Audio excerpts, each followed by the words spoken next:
El canal del Congreso presenta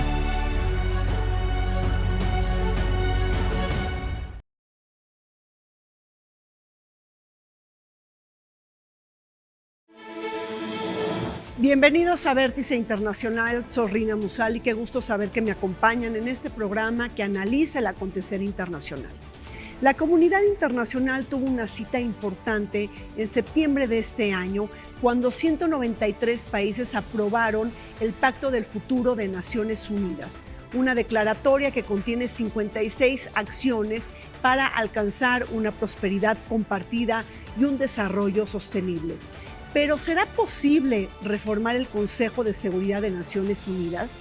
¿Habrá posibilidades de avanzar en la gobernanza financiera mundial? ¿Qué sostiene el Pacto Digital Global, que incluye el Pacto del Futuro de Naciones Unidas? ¿Cuáles fueron las propuestas de México?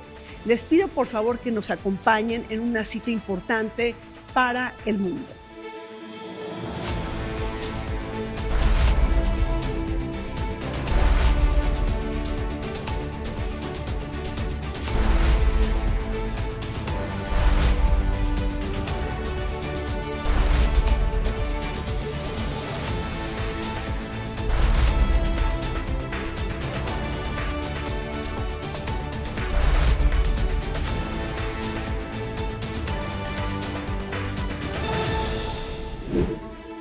El mundo atraviesa horas negras. Una larga lista de conflictos regionales e internacionales atrapan la preocupación de potencias centrales, poderes medios y países con menor desarrollo.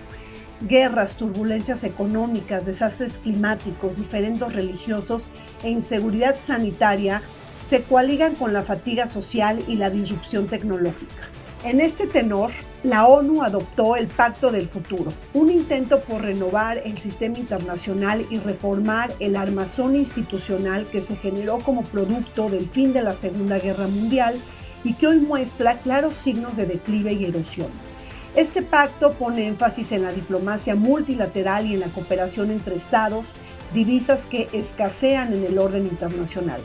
Asimismo, respalda la Agenda 2030 y promete cerrar la brecha financiera para que estados no adelantados puedan avanzar en el cumplimiento de los 17 Objetivos del Desarrollo Sostenible. En el sombrío panorama internacional, el mundo debe de cooperar, consensar y trazar una ruta para compartir una gobernanza colectiva. Precisamente hace unas semanas se celebró el Pacto del Futuro de Naciones Unidas, un documento aprobado por 193 países.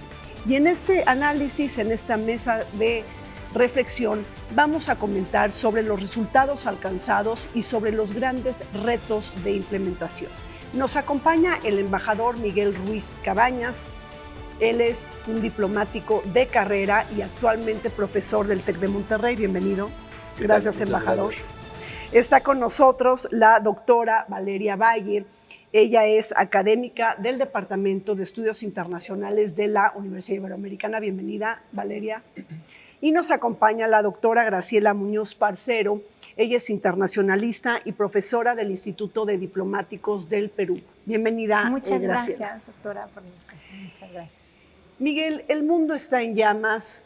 Estamos en medio de una policrisis global. La verdad es que ya no sabemos ni qué palabras utilizar para describir los momentos tan delicados y tan críticos que estamos viviendo.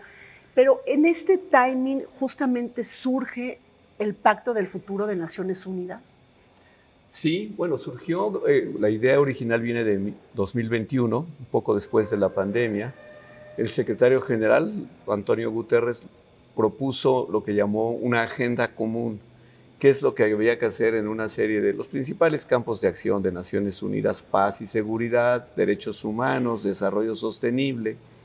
Y en ese sentido, un poco el Pacto del Futuro iba a ser lo que coronaba la implementación de esta agenda común, que se implementó en algunas cosas sí, otras no fueron posibles, no hubo acuerdos, etcétera. Pero la idea del Pacto del Futuro era cómo hacemos que los líderes mundiales se dejen de preocupar por la próxima elección inmediata o lo que está pasando exclusivamente en sus países y piensen a nivel global en las próximas generaciones. Ese es el espíritu del Pacto del Futuro, por eso se llama así, para tratar de dejarles a las próximas generaciones un futuro mejor o un mundo mejor. Entonces fue negociado largamente en el marco de las Naciones Unidas, se logró un acuerdo, sí, por consenso, no hubo votación, no hubo una objeción. Sin embargo, o sea, eso no quiere decir que no haya lo que yo llamo una pequeña o gran fractura que viene motivada por la guerra en Ucrania, cuando Rusia pide la inclusión de un párrafo que básicamente decía todo lo anterior no sirve, no vale, porque no aceptamos intromisión en los asuntos internos de los estados. Refleja una posición que están tomando no solo Rusia, sino Rusia, China y otros países que pues ven con cierta preocupación que Naciones Unidas esté proponiendo tantas cosas. Ahora, yo creo que el Pacto del Futuro se centra en cosas realmente esenciales para el futuro de la humanidad. En primer lugar, pues hay toda una reiteración de la importancia del desarme nuclear, la importancia de las misiones de paz de Naciones Unidas. Y no se logró un acuerdo, que era un poco también un deseo, ¿no?, de que se reformara el Consejo de Seguridad. Simplemente no ha sido posible reformar el Consejo de Seguridad en 30 años. Pero el centro, y lo dice explícitamente, es los Objetivos de Desarrollo Sostenible. Y ya se habla en Naciones Unidas de que aunque el horizonte era 2030, pues esto no termina en 2030, sino más bien se extiendan otros 15 años a 2045 o incluso 2050. Pero un poco la idea central, yo diría, es esa. ¿Cómo aseguramos para las próximas generaciones un planeta sostenible? Claro. Y bueno, Valeria, ¿en dónde tú colocarías las grandes claves del Pacto del Futuro? Las claves del Pacto del Futuro son básicamente 5, como ya comentaba el embajador Cabañas, ¿no? En primer lugar, como él afirmaba, creo que el primer punto es la consecución de los objetivos de desarrollo sostenible. Y esto no es nuevo. A mí lo que parece muy interesante de este pacto es que tiene toda una trayectoria detrás, ¿no? En primer lugar, que menciona las nuevas generaciones, ¿no? Esto viene del informe Brundtland, gracias a la primera ministra de Noruega, Gro Harlem Brundtland, en 1987 se firmó este informe donde se define el desarrollo sostenible. Y también aquí lo que estamos viendo es que la intención es que los recursos que tiene este planeta se puedan usufructuar sin comprometer ese usufructo de las generaciones futuras. Entonces ahora me parece muy interesante que se incluya a las juventudes, a las infancias, que es otro de los puntos, aparte de hacer mucho hincapié en la consecución de los objetivos de desarrollo sostenibles. Y también me parece interesante que esto no es nuevo, esto viene de la Agenda del 2000, que eran los objetivos de desarrollo del milenio, que México también tiene todavía unos rezagos en su cumplimiento. Sí. Por ejemplo, yo trabajo los temas de salud y de género, y ahí tenemos bastantes retos que me voy a referir a ellos al final. Y también entonces me parece muy interesante que además de los objetivos de desarrollo sostenibles se esté pensando en los temas de la paz, porque el contexto, como lo mencionaste, Rina, al principio, es un contexto de guerras, un contexto realmente de devastación, ¿no? No solamente en Ucrania y Rusia, también en Gaza, en Israel, en Irán, en Líbano. Es realmente tremendo que no podamos lograr negociaciones pacíficas de estas controversias, que no podamos lograr una diplomacia preventiva. Y por otra parte también es muy importante ver que ahora se introduce el tema de las nuevas tecnologías como un eje, el tercer eje tan importante. Está destinado a la ciencia, la tecnología, la innovación y a la cooperación digital.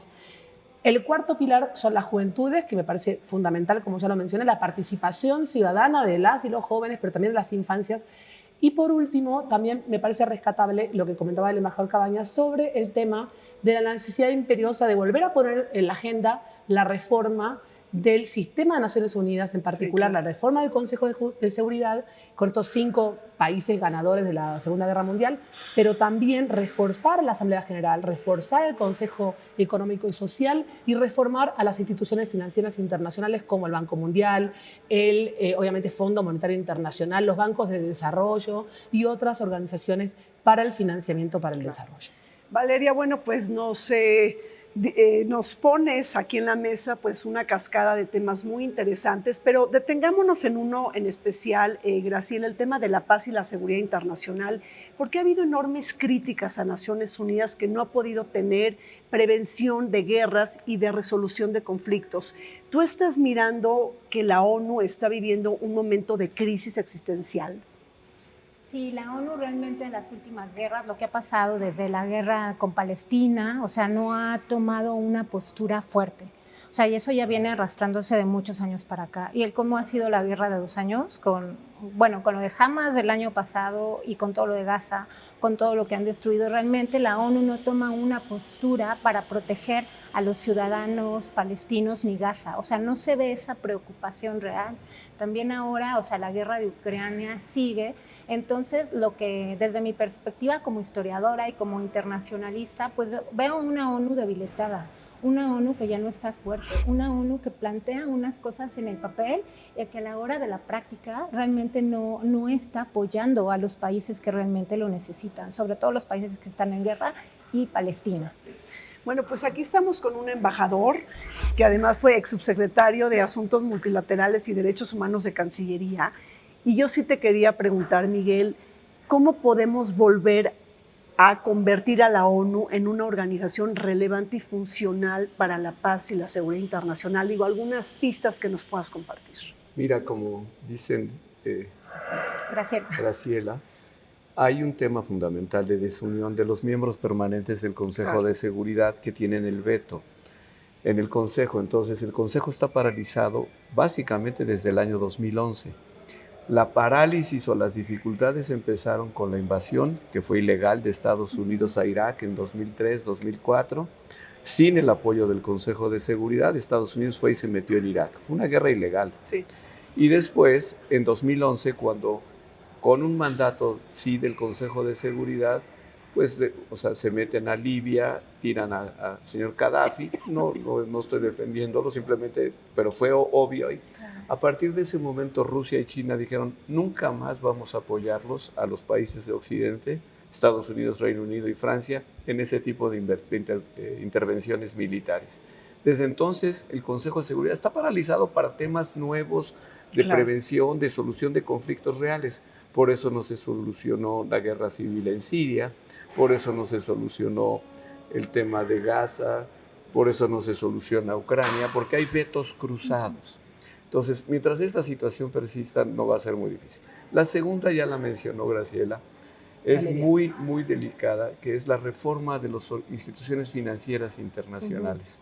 El tema al final se reduce a algo muy, muy sencillo, pero digamos muy estructural, muy complejo.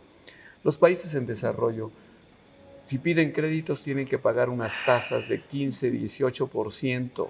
Entonces, obviamente, no tienen acceso al crédito, a diferencia de los países desarrollados que pueden pagar o nada de intereses, como Japón en algunas épocas, o 1%, 1,5%.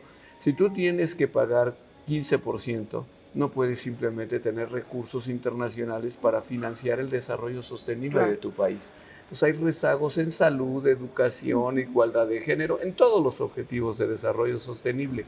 Por eso se está pidiendo la reforma de estos organismos para que puedan dar créditos de bajo costo y de largo plazo a los países para que puedan financiar su desarrollo sostenible. ¿Y cómo juega ahí el tema de la deuda histórica, ¿no?, de los países del sur global? Es decir, si queremos reformar, Valeria, la arquitectura financiera internacional, ¿qué hacemos con esta deuda que de alguna manera obstaculiza el desarrollo sostenible de los países menos adelantados? Y ahí vemos la brecha, ¿no? Un poco la discusión sobre la necesidad de la reforma del Consejo de Seguridad de justamente lograr una mayor democratización de la estructura y del funcionamiento de la ONU, para que no haya este clivaje, ¿no?, entre los países.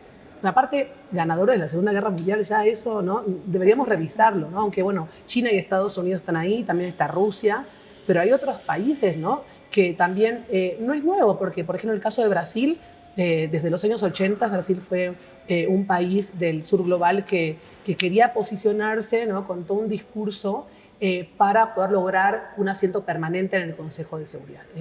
Ya desde la administración, por ejemplo, de José Sarney, desde los años 80, que Brasil viene con esa bandera. El caso de México y de Argentina es interesante porque no han tenido la bandera de luchar por un asiento regional en el Consejo de Seguridad, pero si hubiera un asiento, considerarían estos países ocuparlo, ¿no? Pero sí Brasil, y ahora con la administración Lula, que Lula tenía obviamente un interés desde sus otras administraciones de obviamente tener una presencia global muy importante y regional, yo creo que ahora Lula va a aprovechar el contexto para volver a poner sobre la mesa que Brasil quiere representar a América Latina, pero acá también hay un conflicto con otros países diciendo que por ahí Brasil no es representativo porque es un país lusófono, es decir, que habla portugués y que no es un país que podría representar a toda la región. Entonces, no es fácil. Como ves, es un ejemplo de que no es tan fácil ponernos de acuerdo a nivel global con 193 países de cómo se va a lograr esa reforma. Si va a ser una reforma con representación regional o como... Pero lo que sí es un hecho es que los países más pobres están muy poco representados en la gobernanza global del sistema de Naciones Unidas. Y además hay una deuda histórica con África. Claro. Es decir, el Consejo de Seguridad de Naciones Unidas no tiene esa representación permanente de un país de África. Está toda la presión del G4, ¿no? Japón, Alemania, Brasil y la India. En ese sentido, Graciela, ¿cómo estás viendo ahí la rebatinga en el seno del Consejo de Seguridad? Pues yo lo que detecto realmente es que África ha estado fuera de la ONU desde que se hizo la Carta, de Derechos Humanos, 1948, y ha estado muy relegado. Y sobre todo que las independencias son naciones muy jóvenes de 1970, 75, 80.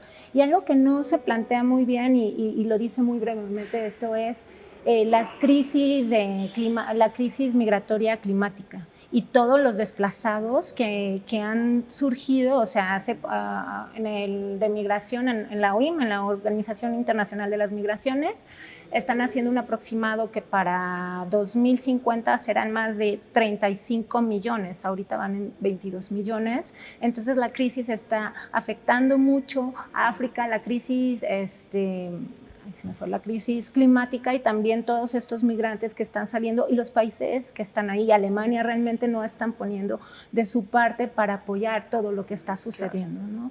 Ha sido el castigado de la historia África desde el imperialismo del siglo XIX.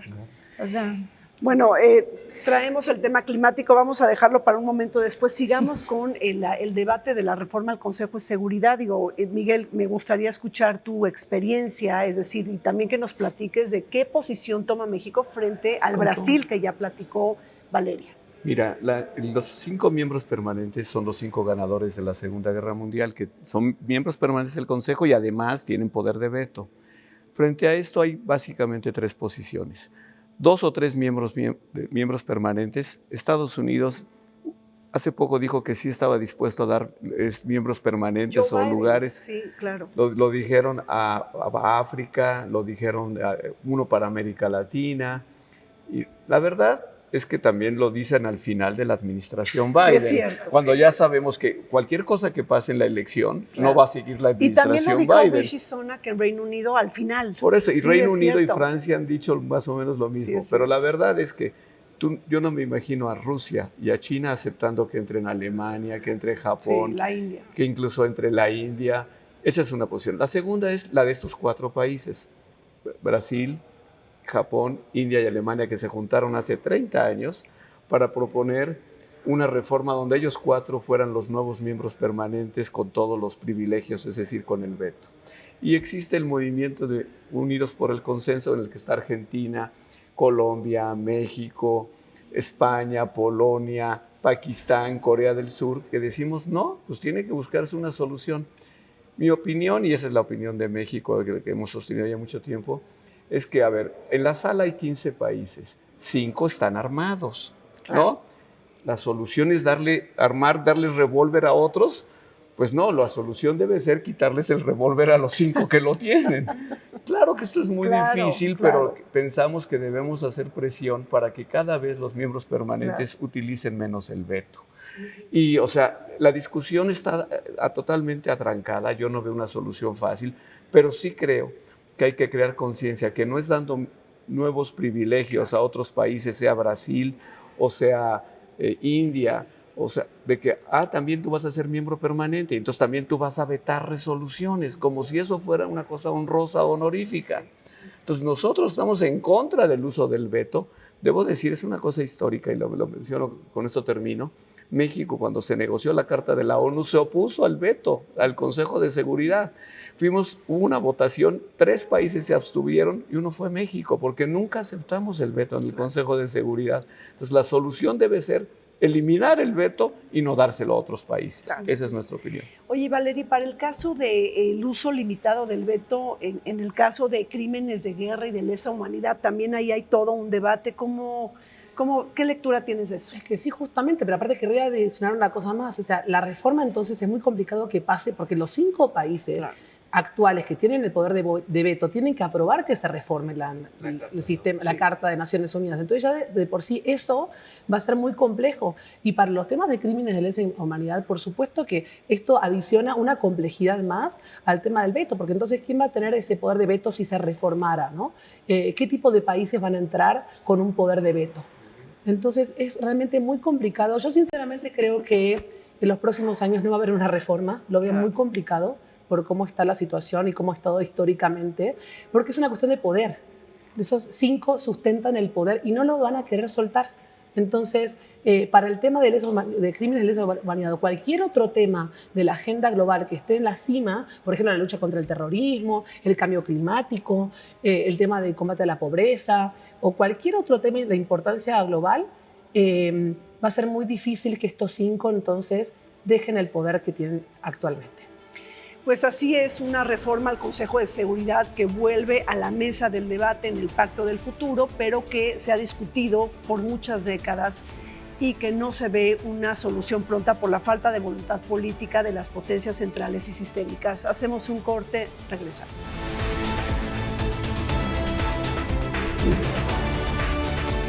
Bajo iniciativa del secretario general de la ONU, Antonio Guterres, propuso el Pacto para el Futuro, un ambicioso acuerdo destinado a enfrentar los desafíos más apremiantes del escenario mundial actual. Este pacto busca transformar la realidad global mediante un enfoque centrado en el desarrollo sostenible, la paz, la seguridad internacional y la protección de los derechos humanos. El documento incluye 56 puntos que abarcan desde el cumplimiento de los objetivos del desarrollo sostenible hasta la participación activa de los jóvenes en la toma de decisiones globales y en la creación de un marco regulatorio para la inteligencia artificial.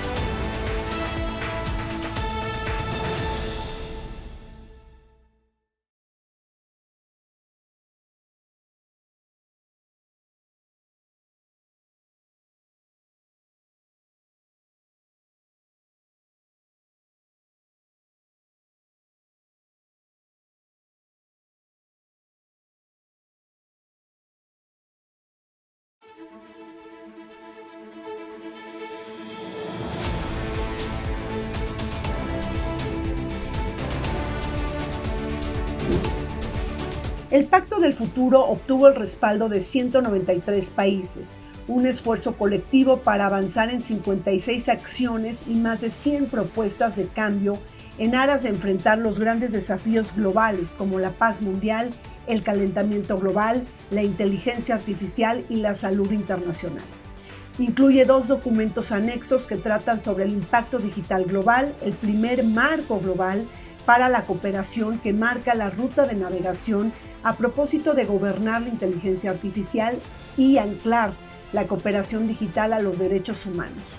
Y por otro lado, la Declaración sobre las Generaciones Futuras, que incluye medidas para que jóvenes participen en la toma de decisiones. Sin embargo, las discusiones en torno al Pacto del Futuro desataron diferencias entre países. Mientras que Argentina se desvinculó del pacto, Rusia criticó el texto debido a disposiciones sobre empoderamiento de género y el principio de no injerencia de la ONU en asuntos internos. Regresamos, estamos comentando sobre un momento importante dentro de Naciones Unidas porque 193 países aprobaron el Pacto del Futuro. Graciela, el mundo está enfrentando una triple crisis planetaria. Tenemos todo el tema del calentamiento global, el cambio climático, tenemos también el tema de la contaminación del aire y la pérdida de la biodiversidad. A grandes rasgos, ¿qué establece el Pacto del Futuro en materia de acción climática? En materia de acción climática, lo que establece prácticamente es disminuir las emisiones de CO2, también todo lo que tiene que ver, que ya no sean combustibles, que todo sea eléctrico y sobre todo lo más importante que está planteando es energías renovables, ¿no? Entonces eso va muy bien para los países altamente desarrollados. Entonces, ¿qué pasaría con los países terceros o con los países emergentes? Pero se centra en eso, ¿no? Porque el calentamiento global ha subido 2.2 grados centígrados de como estábamos anteriormente y julio del año pasado fue uno de los veranos más calurosos en México, entonces hay que tratar eso de raíz, pero que realmente se trate porque sí está arrastrando a muchos países, no nada más a México, ¿no? Cuando habla Miguel, Graciela, de raíz, quiere decir que, o sea, tenemos que darle una mirada más estructural. ¿Qué pasa con el tema del financiamiento de la acción climática? Es decir, el Pacto del Futuro le pone un presupuesto a la acción climática, cómo va a apoyar a los países en desarrollo, porque entonces se convierte en un catálogo de buenas intenciones. ¿Ves que esto tiene dientes o no? Mira, el Pacto del Futuro sobre la acción climática lo que hace es reiterar la validez de los tratados, del Tratado de Combate al Cambio Climático del 92 y el Acuerdo de París de 2015, y claro, la decisión de que vamos a combatir el cambio climático como una decisión importantísima, un legado a las próximas generaciones. A diferencia de los ODS, de los Objetivos de Desarrollo Sostenible, la acción climática sí cuenta con 3 fondos establecidos por Naciones Unidas para darles recursos a los países en desarrollo para que hagan programas o de adaptación, muy importante, de adaptación al cambio climático, porque va a subir el nivel del mar, por lo que vimos en Acapulco, hombre, sí, claro, ¿no? Lo hemos visto 2 años seguidos. Claro. O sea, las cosas que están ocurriendo, que el clima se descontrole, causa enormes daños. Se creó hace 2 años en la Conferencia de Cambio Climático, el Fondo de Pérdidas y Daños. Sin embargo, la cantidad de recursos que se requiere son billones y billones de dólares, y la verdad es que los fondos prometidos hasta ahora no llegan ni siquiera a 1,000 millones. También existe el Fondo Verde. Sí están dando recursos, pero la verdad es que ponen tantos requisitos y se tardan tanto tiempo. Pueden pasar 3, 4 años antes de que un país le den un crédito pues, de 200 millones de dólares para hacer algo. Entonces, esto también ha sido motivo de críticas en las conferencias de cambio climático y se está viendo cómo se puede acelerar esto. Ahí el Banco Mundial sí creo que está tomando iniciativas interesantes de decir cómo aceleramos la tramitología, por decirlo así, para que realmente los recursos lleguen en forma más oportuna y no lleguen cuando ya está destruido todo el medio ambiente de los países más vulnerables. Bueno, hablas de críticas, pero ahí también tenemos otra cosa que salta, creo que Valeria tú lo comentaste, es este Pacto Mundial Digital, un pacto global digital, pero ahí se mete con las empresas tecnológicas, con las redes sociales, con la inteligencia artificial. Esto genera chispas, una fragmentación de la comunidad internacional. ¿Cómo lo aborda el Pacto del Futuro? Bueno, el Pacto del Futuro tiene este anexo tan importante. Hay 2 anexos importantes. Este que estás mencionando, que es el Pacto Mundial Digital, y el otro es el pacto, es una declaración, ¿no? Sobre las juventudes. Pero en relación con este Pacto Mundial Digital me parece que es muy importante porque justamente la intención es acortar la brecha digital. Vivimos en un mundo altamente complejo y extremadamente polarizado, ¿no? Hay países obviamente desarrollados y están los países de los sures globales, pero adentro de estos países de los sures globales, como México, ¿no? Tenemos enormes disparidades y en cuanto a la ciencia, la tecnología, la innovación y la cooperación digital, necesitamos acortar estas brechas y esto está preparado ¿para qué? Justamente para la consecución de los objetivos de desarrollo sostenible. Entonces, ¿a qué se refiere este Pacto Mundial Digital? En primer lugar, es muy importante garantizar reglas, ¿no? Hay que poner reglas a la inteligencia artificial porque no tenemos reglas claras ahora. Cada una de las instituciones está tratando de reglamentar, por ejemplo en la mía, ¿no? Estamos haciendo un protocolo para reglamentar el uso de la inteligencia artificial, pero a nivel multilateral también es importante empezar a diseñar una reglamentación de la inteligencia artificial, pero también sobre la gobernanza digital, ¿no? Y hay otra cosa importante que tiene que ver con la seguridad. ¿no? Con la ciberseguridad hay que realmente afianzar los sistemas de seguridad para la protección de datos personales, esto es muy importante, y también para, obviamente, controlar los ataques terroristas obviamente, a todos los medios digitales. Entonces, tiene que ver con dos cosas. Uno es una democratización, tratar de lograr que esta ciencia, tecnología e innovación llegue a más partes que no están representadas ahora. Para la consecución de los objetivos, por ejemplo, para incluir los temas de género, los temas de medio ambiente, los temas de comunidades desplazadas, ¿no? Que ese uso de las tecnologías sea para el bien de esa consecución de objetivos y de los derechos humanos, porque la Agenda 2030 es una agenda de derechos humanos, ¿no? Claro. O sea, la tecnología como un medio, no tanto como un fin en sí misma, sino como un medio para la consecución de estos objetivos que tienen que ver con derechos humanos. Y por otra parte, entonces, reglar, porque por ahora no tenemos, normas claras sobre cómo se manejan estas tecnologías. Bueno, en general, Graciela, estamos viendo pues una declaración importante dentro de Naciones Unidas, que es un documento de 42 páginas, si no me equivoco, el Pacto del Futuro, objetivos loables para conseguir, pero ¿por qué se genera tantas chispas para el caso de Rusia? Es decir, ¿cuáles fueron las discrepancias que hacen que Rusia critique varios párrafos de esta declaración? ¿En dónde están los tejes y manejes ahí?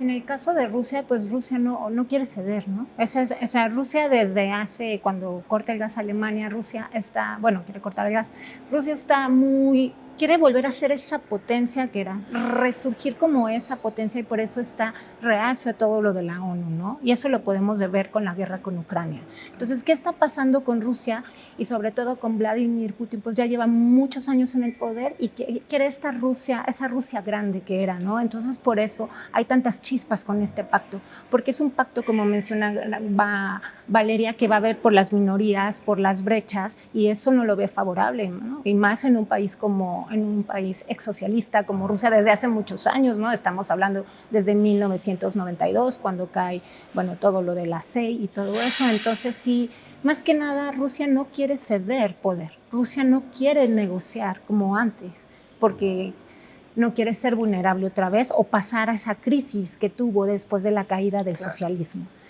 Pero Miguel, ¿sería entonces este tema de empoderamiento de género, los derechos sexuales y reproductivos lo que le molesta a Rusia, además de la soberanía? O sea, ¿cómo ahí estás mirando tú el juego geopolítico de Rusia? Mira, yo creo que Rusia, en lo general, lo que no le gusta es el tono general del pacto, donde se habla mucho de lo que pueden y deben hacer los países al interior de los países para resolver, por ejemplo, la brecha digital. Claro.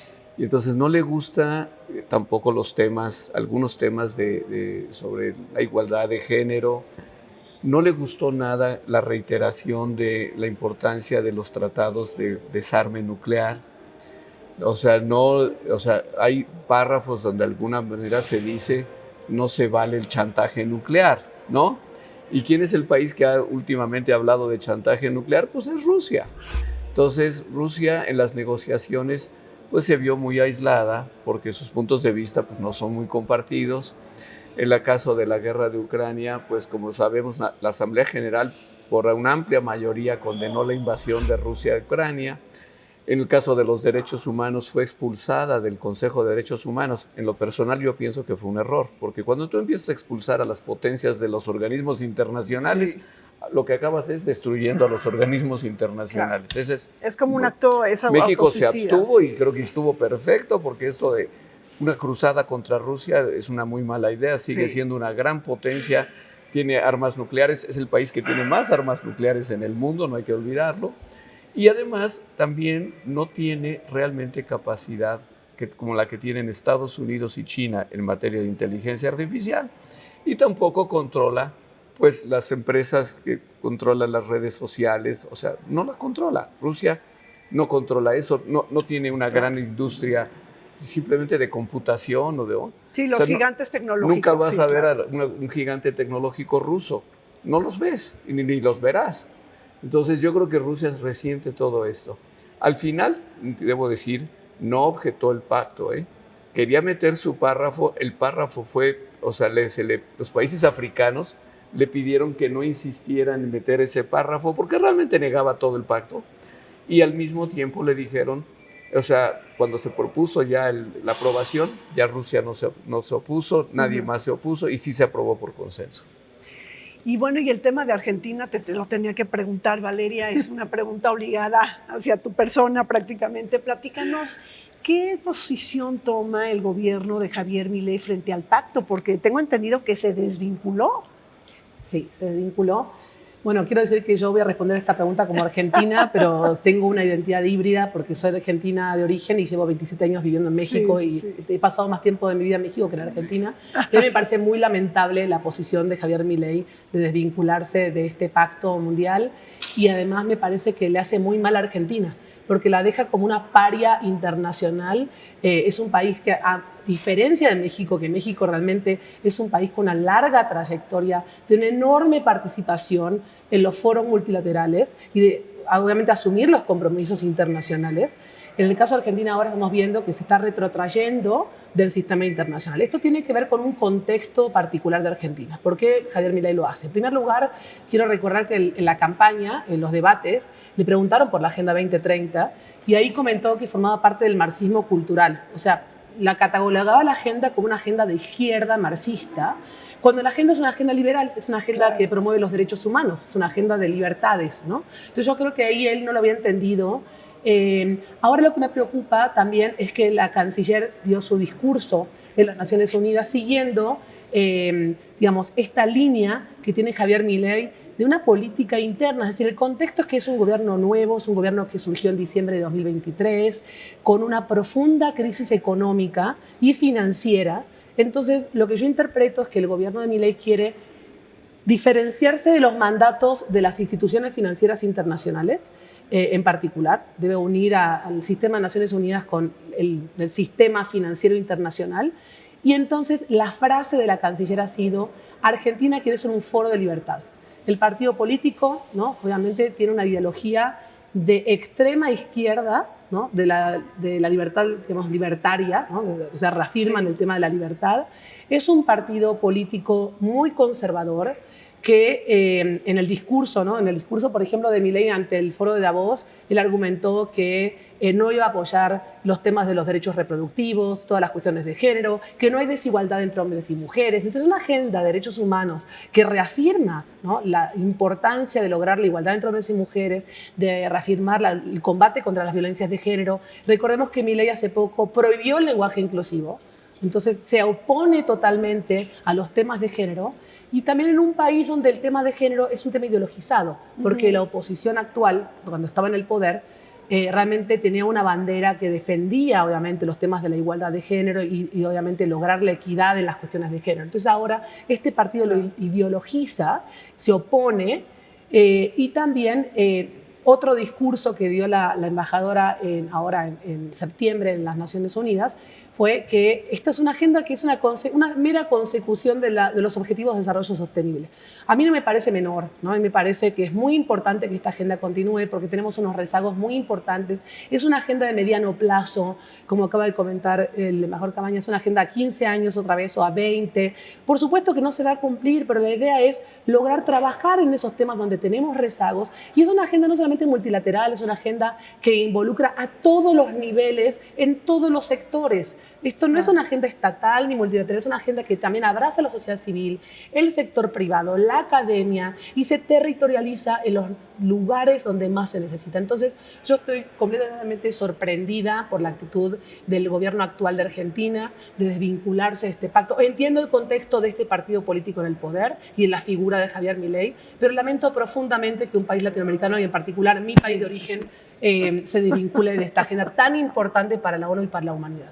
Bueno, y si Trump regresa a la Casa Blanca, pues tampoco le va a gustar este pacto del futuro. Pero la pregunta que te quería hacer, Graciela, es ¿cómo participan las empresas, las organizaciones de la sociedad civil, los actores no estatales, como parte, ¿no?, de la toma de decisiones que se dio en esta cumbre que tuvo lugar en Nueva York? Es muy importante ver cómo este cambio histórico se da, ¿no? Primero eran solamente los estados quienes tomaban decisiones Y ya con el paso del tiempo, ya lo que son los actores, las ONG, toman un tiempo muy importante, un papel muy importante, y es ahí cuando revierto la pregunta, ¿qué va a pasar con la geopolítica?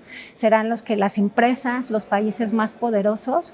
Porque no todos los países tienen ese nivel empresarial. Ahora las empresas tienen mucho control, sobre todo en inteligencia artificial, y hay que verlo, ¿no? Entonces, para mí sí es muy importante lo que estaba mencionando anteriormente, y como lo dijo el embajador, es cómo se va a proyectar esto, a un corto o mediano plazo, porque siempre digo, en un papel, con firmas es muy fácil, pero con países con diferencias regionales tan fuertes, y no solo norte-norte, sur-sur, sino ya ahora que es todo, no es cíclico como historiadora, sino que da toda la vuelta.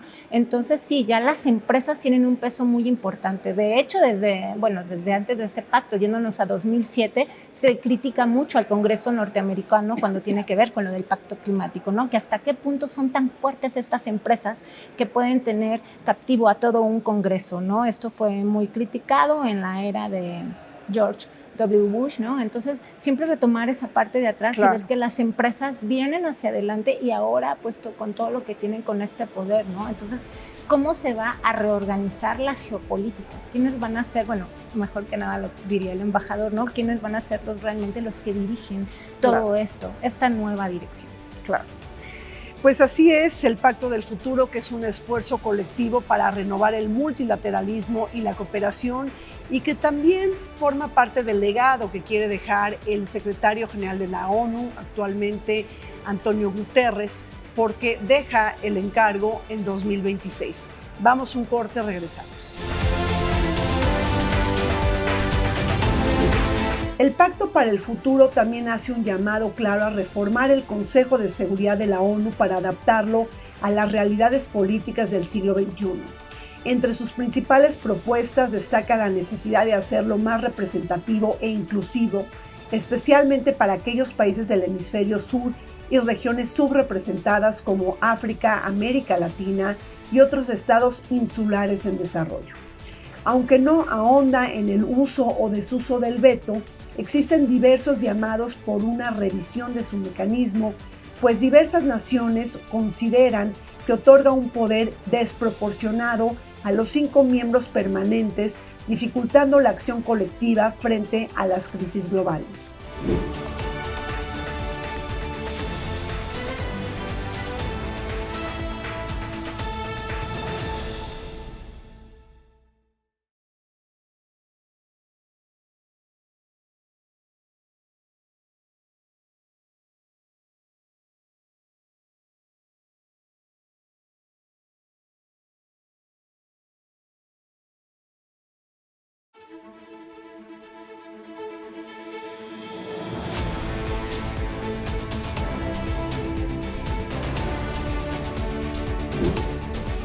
La ONU atraviesa una crisis mayúscula.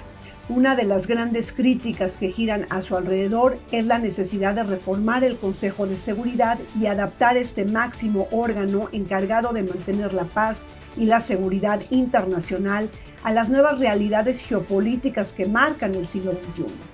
Dotarlo de mayor eficacia, representatividad y equidad pasa por la necesidad de solventar su déficit de transparencia a la hora de tomar decisiones y de ampliar su espectro regional para incluir a otros países como India, Brasil, Alemania y Japón, quienes demandan un asiento permanente en el Consejo de Seguridad ante su creciente peso político, económico y demográfico.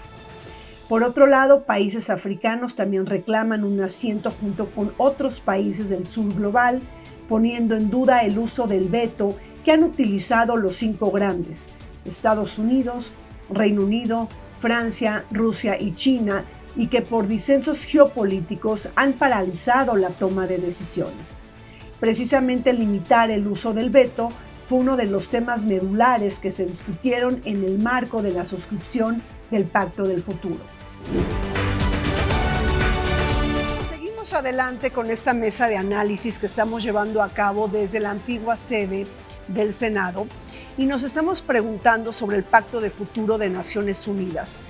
Miguel, Como embajador, pues aquí también hay otra pregunta obligada. ¿Cómo se interrelaciona el Pacto del Futuro con los Objetivos del Desarrollo Sostenible? Porque nos faltan 6 años para llegar al 2030. Esto es un empujón, se reafirma la agenda, cambian algunos temas. ¿Cómo lo puedes vincular?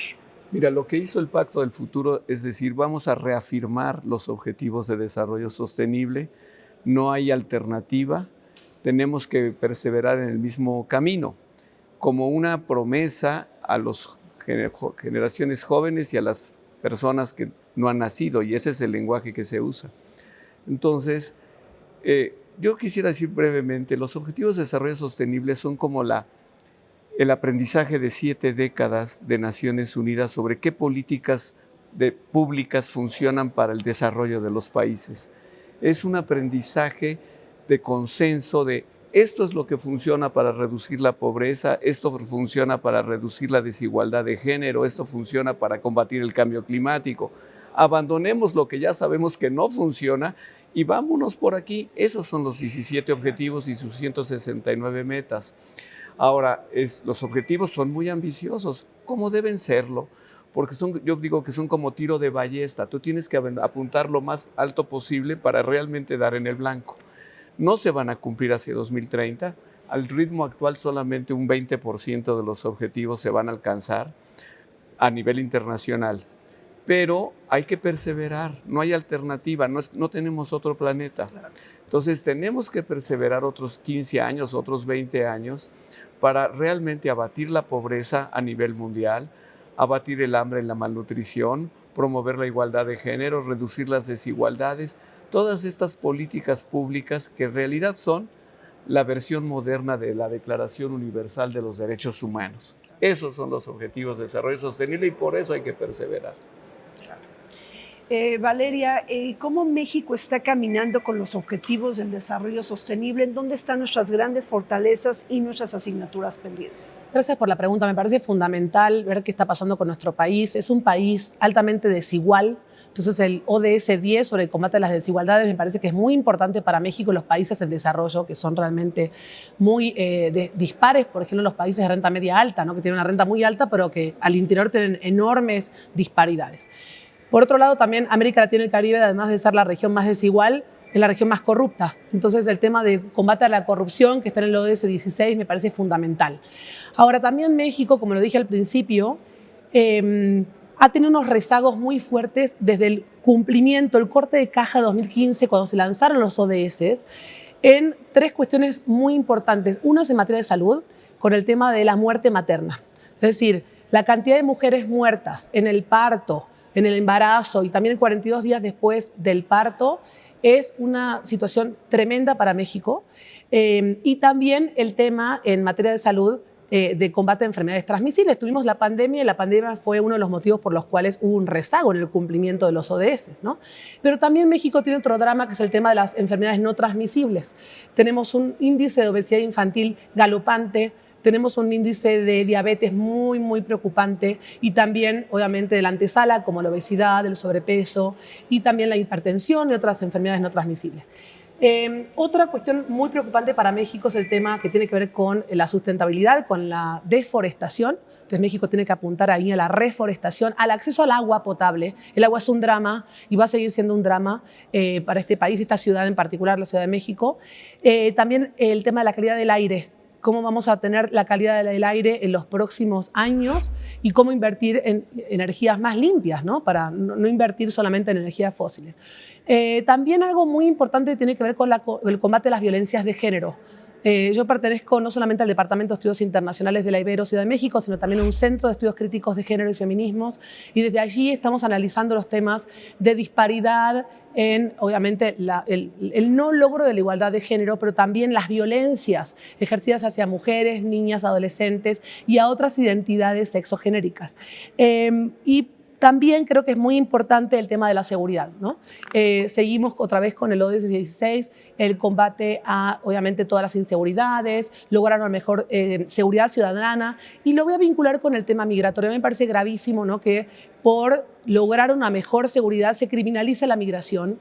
Creo que los temas de migración son los temas que están ausentes. Se ha dicho que la migración es un tema transversal a la Agenda 2030, a los ODS, pero me parece importante que este gobierno que está iniciando no solamente priorice enfocarse en los problemas de la migración en origen para evitar que las personas emigren, no solamente en Centroamérica, recibimos personas con un nuevo flujo migratorio desde todos los sures globales, incluyendo a Sudamérica en particular y África también, sino también preocuparnos por lo que está pasando en la migración ahora aquí en México, en tránsito, que termina convirtiéndose en un destino. Entonces, no hay que criminalizar a la migración, hay que enfocarnos en los temas migratorios con una perspectiva de género y de derechos humanos.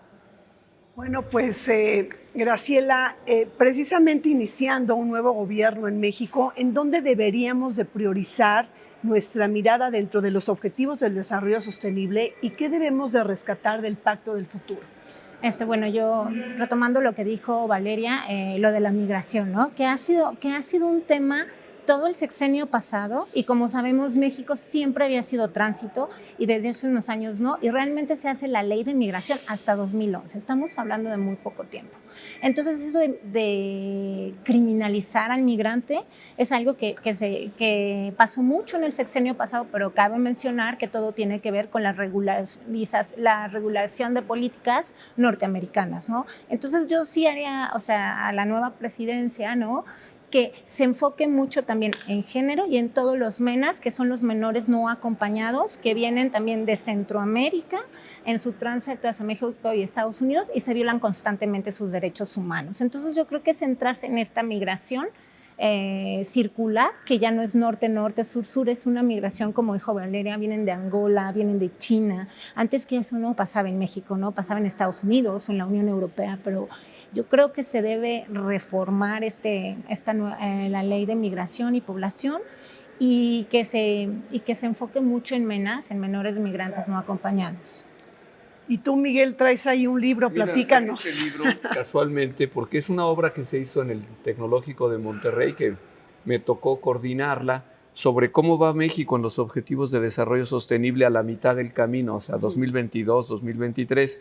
Se publicó hace unos meses y aquí 17 expertas y expertas del TEC lo que hicieron es evaluar cómo va México en cada uno de los ODS.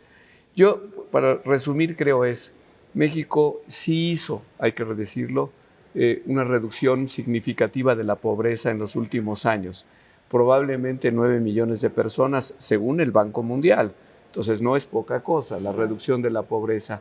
Sin embargo, todavía hay grupos de pobreza extrema que ha sido muy difícil llegar y que es importante porque son nada más en pobreza extrema. Yo pondría un énfasis muy importante en igualdad de género. O sea, si tú logras realmente cambiar la situación de las niñas y las adolescentes en un país, realmente cambias todo lo demás.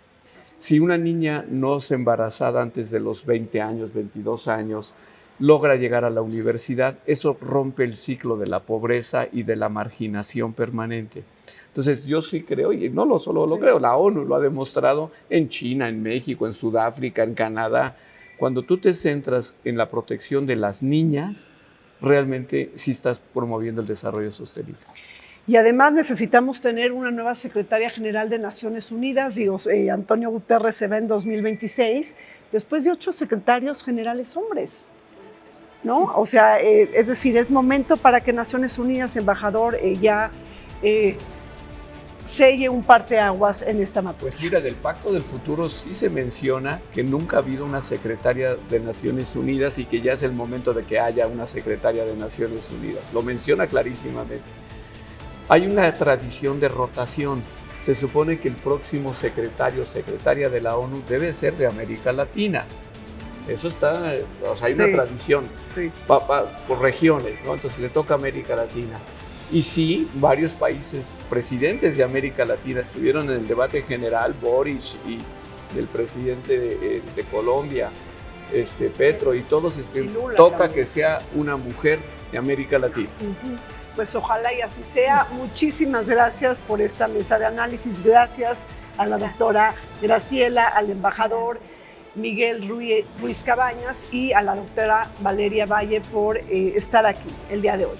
Hacemos un corte, regresamos. su cuarto informe voluntario sobre el progreso del país de la Agenda 2030, México reportó un avance del 69.3% hacia el cumplimiento de las metas establecidas, lo que lo coloca en el puesto 80 de 167 países y en el 13º entre los países latinoamericanos que presentan mayores avances. Aunque los rubros relativos a pobreza, salud y bienestar, educación, igualdad de género y producción y consumo responsable presentan un rendimiento promedio superior al 75%, aún presentan desafíos importantes para su completa consecución. Por su parte, aquellos relacionados a la vulnerabilidad ante la crisis ambiental, los desastres climáticos, junto a la innovación, desigualdad y paz y justicia, son los que presentan avances decrecientes o con mayores desafíos. Se nos acabó el tiempo en Vértice Internacional. Nos vemos todos los martes para analizar lo que acontece en el mundo y sus impactos para México. Hasta pronto.